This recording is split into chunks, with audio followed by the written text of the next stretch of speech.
Nobody panic. The Hawk Tuah girl's back. Look at that. It's Super Bowl Sunday. We get to have Kendrick railing Drake on live television on one of the biggest stages in the country. And Hawk Tuah girls returned to tell us that she didn't even mean to scam us. Thank God. I say us as if I've ever put money into cryptocurrency before. No, I'm good. Thanks, though. But there's a whole situation. And hello, ladies, gentlemen, and everyone in between that. I wanted to talk about it. See, I was almost psyoped by the Hawk Tuah girl. Isn't that fun? That's a real sentence that just left my mouth. So, for those of you unaware, considering some of my family watches this content, so let me speak up for those in the back. Hawk Tuah. Spit on that thing. It's a girl that went viral just last year for a clip where she was recorded while drunk in a college town by one of those random celebrity interviewers. Not even celebrity, it's just, guy was just like, what's one thing to make a man go crazy in bed? Go ahead, say it. Say it. Hawk Tuah. Yeah, exactly. That's the thing. And due to this funny little fellatio joke, she found herself with instant internet virality. And when I say instant, I'm not pussyfooting around the phrase. She was viral the next day. Of course, at first it was mainly just viral within like millennial side of the internet, like Facebook and stuff. I found that shit so annoying. But of course, it took the route of the Big Chungus, where it went from so unfunny that it's somehow ironically funny. And so here we are. She went viral. She's everywhere now. And of course, with this new internet virality, she did what most content creators would do. Jumped around to various podcasts. I'd rather listen to my Rodcast. Go to the few different live events. She went to the WWE fight with Jake Paul and Mike Tyson. You know, the one that was in slow motion the entire time. And then, of course, she did the last thing that you do as a content creator when you need a little bit of extra dough in your pocket. Which is, of course, scam your audience out of millions of dollars using a cryptocurrency that you barely understand. And don't worry, Haliey, I don't understand cryptocurrency either. However, I'm not a rocket scientist, so you don't see me building a rocket. So I'm not going to start a coin if I don't know what the hell it is. But, of course, due to this, she decided to try and face the backlash initially. She joined some Twitter spaces, and she was like, I'm sorry, I don't know what's going on. CoffeeZilla was a big investigator on this, as he is with most cryptocurrency cases. He actually posted a video on this as well that's much more knowledgeable than my own. But I just like making funny jokes and talking about current events. So, alas, sit down.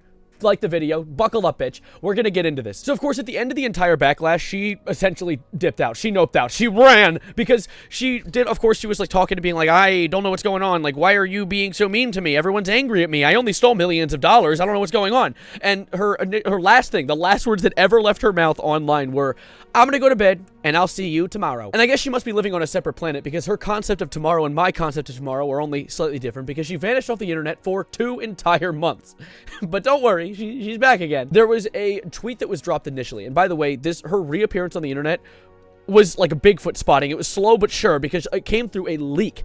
But it started with Faze announcing the fact that he was going to be appearing on her Hawk Tuah podcast. Look at that. All the puzzle pieces are starting to click together now. Sort of, barely. But there was a tweet that was dropped that said, so in an attempt to hear Haliey Welch's side of the crypto scam story, I agreed to do her first podcast back. However, I had heavy stipulations. And these talk about the fact that, like, he doesn't want to allow the markets to be manipulated by leaking this episode early, because if people know about this episode coming out and they're like, oh, wow, the coin's fixed, everyone will just invest in it again, and we'll just have Hawk Tuah coin part Tuah, and that's not great. So, of course, that was one of the first stipulations. The other being her team finding a real solution regarding the money she made, where that should go, and what to do with the Hawk project moving forward. Which, what to do should be throw it in the trash can and not touch it anymore. It didn't work. Like, you don't hop back on the airplane that crashed and then try and fly it a second time. Now the wings are broken. But continuing down this multiple chapter novel that Faze dropped on Twitter, he talks about the fact that incompetent fellas leaked and/or inside traded the token. We noticed a random spike in volume on the coin 2-2, along with random messages asking us if we did the podcast. So people were within Haliey Welch's company brand still trying to do a second rug pull. Where else are you going to put the rug at this point? However, this situation ain't a game of Among Us. There is more than 2 imposters in this ship, because while, of course, the biggest offender here is the people who came to Haliey Welch in the first place, the people who came to her with the intention of definitely just scamming people. Like, be real. Did you expect a coin based off a woman who went viral for making a fellatio joke to go do anything other than go up and then right back down like a failed SpaceX launch? Yeah, and I'm Barack Obama. Like, of course, that's the big problem here. However, as a nuanced situation goes, you can point the finger in multiple directions. People who invested in this coin in the first place, you have an air bubble in your brain. Like, why did you do that in the first place? Did you expect that to work? And then, of course, alongside all of that, I don't think Haliey Welch is the squeakiest, cleanest of people in this situation either. Because, yeah, she is, like, of course not fucking Albert Einstein when it comes to crypto, and when someone isn't a super knowledgeable crypto individual, they're going to be easy to manipulate. I don't know crypto. Someone came to me and said they're going to start a coin, though. I would say, no! Get away! Like, The money sounds appealing. Yeah, I would make a few $100,000 and then some. In fact, actually, there was in a video that CoffeeZilla dropped a messages that he had with one of the people who ran the entire situation named Christian Barker. And in it, he talks about how she was paid $125K upon signing, $200K within 30 days of launch, and 50% of the net proceedings from the project were given to her. She got 50% of it. And that is also confirmed by Haliey Welch on the podcast that dropped with Faze Banks. She says, like, I got half of it. Okay. Where is it then? The question was supposed to sound hypothetical, but I do in fact know where it is. I do think Haliey is handling the aftermath quite well to a certain extent, but I'm smelling a whiff of something, and it's really stinky, because when this podcast was dropped, it was leaked. It was dropped without anyone's permission, and of course, when that happened, it caused the coin to overinflate like a pyrocynical animation, and while it being a leak and being claimed as a leak is what they're saying, it really doesn't seem like it was leaked accidentally, because of course, when Haliey dropped this, one of the big clips that went viral from a lot of news accounts, and I'm doing the wiggly fingers because Drama Alert dropped it, news account, Drama Alert, that's an oxymoron, but one of the big clips was Hawk Tuah girl crying, like she was sobbing, she was like, I want to say sorry to my fans, and she was like, oh. We're trying to sort out all the pieces and stuff to like get all this figured out and make everything right. Oh my god, I'm gonna cry. No, don't cry. Don't cry. Faze Banks jump scare. So that was the big thing, that she was crying. And if this was a leak, why was the episode fully edited? Like, I saw it leaked by Nick O'Neill, a crypto bro that I made a video of in the past. And if it was not ready to be dropped, why is there an ad read in there? Why is it all cut up and perfect and ready to go? It's all set up with a room full of people who have also done crypto scams in the past. We won't talk about that though. Faze Banks supposedly turned over a new leaf. Hopefully. Like, I don't understand how I'm not supposed to see this as anything other than the intent to evoke an emotional response and some empathy. To be like, oh, but she's crying. How could she have known anything was wrong if she's crying? Like, is she supposed to be that dumb? Like, I don't want to call her dumb, but if she's that unknowledgeable, she walked into an actual scam, facilitated the scam, and didn't think for a second that maybe she shouldn't be doing that. I don't know. That's the part that's weird to me. Especially when, and I think this is the main reason why I'm getting such a weird taste in my mouth from all of this, is because Logan Paul, the guy who did CryptoZoo, the exact same type of scam in the past, had the exact same reasoning behind it too. Like, oh, I didn't mean to scam people. My people who set up the cryptocurrency did it. They swindled me. And so, of course, when you're making the same excuse that Logan Paul did, and you still made 50% of all of the income, what does that mean? Like, I don't know. What am I supposed to take away from that? I do appreciate that in the podcast, she makes a mention in one of the timestamps in Nick O'Neill's post. He talks about blood money right here.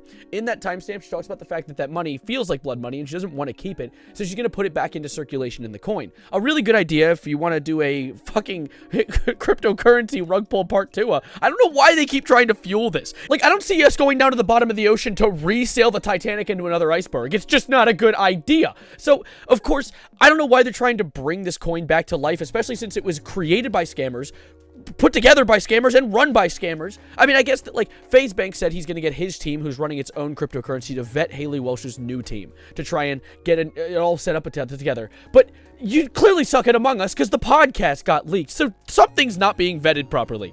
Just drop it. It's a failed project. There's no need to continue trying to resuscitate the poor thing. I think the only thing that should be handled right now is Haliey trying to figure out how to get the money back to the people. And she is doing that. The one tweet that dropped from Haliey Welch's Twitter account says, I take the situation extremely seriously and want to address my fans, the investors who have been affected, and the broader community. I'm fully cooperating with and am committed to assisting the legal team representing the individuals impacted, as well as to help uncover the truth, hold the responsible parties accountable, and resolve the matter. And she follows it up with, if you are experiencing any losses related to this, please contact Berwick Law using the link below. I can't wait for their website to literally explode because there's going to be so many people going there and filing false claims that they had money stolen. Literally, in the comment section of this post, we have things like, lost over 425K, please give it back to him. Give it back, talk to him. Yoxic, what are you doing, buddy? Like, holy shit, dude. I lost my life savings because of you. Not just my savings, but my kid's college fund, my emergency fund, even the money I stashed away from my sports car. Gone. Poof. Haliey, I lost everything. I'm Hawk Tuah's biggest fan. When you exclaimed spit on that thing, my life changed for the better. When I saw you at a trustworthy crypto project, I almost jumped for joy. How could you deceive me and other members of the Tuah tribe, Haliey? You killed my dog! What the fuck? Overall, this entire situation was a clusterfuck. That is the best way to describe it. It was just an absolute mess. Because there's, of course, the team. bad guys. They did bad stuff. Haliey Welch, kind of dumb maybe, easy to manipulate, doesn't understand the crypto space, and was utilized as a weapon, and kind of let it happen to a certain extent. And then, of course, there's the investors who invested for some reason. Why did you do that? It's all a completely strange situation, but I want to hear your thoughts on it in the comments down below. However, I would understand if you don't have many thoughts on it. This is confusing. I'm confused. I've recorded this video. I think I've done like 10 takes on this because I'm trying to understand myself what's going on as I talk about it. But I wanted to share this with you guys, and I hope you enjoyed. And I'm back. Sorry, I left for a few days. I was like, Haliey Welch, I'll see you tomorrow in 2 months, because it's just hard. All the topics are just news about politics and how the world's ending, and I don't really like that. I think when the world's doing well is when I'm happy. But thank you for being outstanding. I'll see you whenever I make next. And as always, subscribe, like the video, maybe, and adios, arrivederci, goodbye, good night. See you tomorrow, maybe, possibly. Bye. Hawk Tuah.